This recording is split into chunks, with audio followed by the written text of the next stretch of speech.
সকলোকে নমস্কাৰ জনাইছোঁ। বহুত দিনৰ পিছত মোৰ এটা ভিডিঅ' আগবঢ়াইছোঁ আপোনালোকলৈ, সৰু এটা মিনি ব্লগ। মানে পূজাতটো ঘৰলৈ গৈছিলোঁ, সকলোৱে ফটোত দেখিছেই, আৰু মনবোৰতো ভাল নহয় ন, সেইবাবে মই ইমান পূজাত ভিডিঅ' নিদিলোঁৱেই, আৰু মানে ব্লগবোৰ নিদিবলৈ একদমেই ইচ্ছা নগ'ল।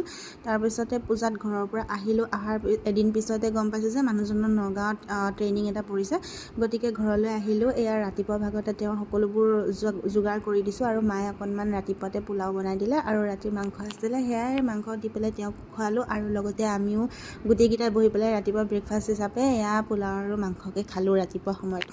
আপোনালোকৰ কেনে খবৰ জনাবচোন। আৰু যিটো এটা নিউজ হৈ গ'ল আমাৰ জুবিনদাৰ, বহুত বেছি বেয়া লাগিলে মনটো।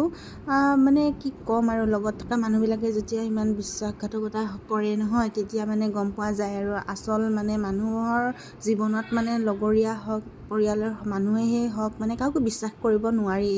এতিয়া মানে এই জীৱনত, মানে এই যুগত নিজেই নিজৰ সাৰথি হোৱাই বহুত মানে ভাল, আৰু কাকো বিশ্বাস কৰিব নালাগে।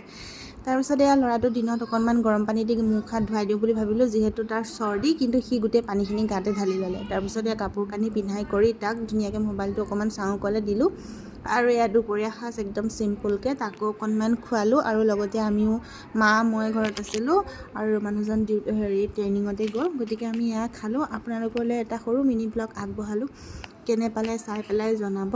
আপোনালোকে মোক বহুত মৰম দিছে, ফটোবিলাকত গম পাইছোঁ বাৰু, দেখিছোঁ। আৰু যিসকলক মই কমেণ্টৰ যোগেৰে ৰিপ্লাই দিব পৰা নাই, তেওঁলোকে বেয়া নাপাব। আশা কৰোঁ ভিডিঅ'টো চাই ভাল পালে লাইক শ্বেয়াৰ কৰি দিব দেই। বাই।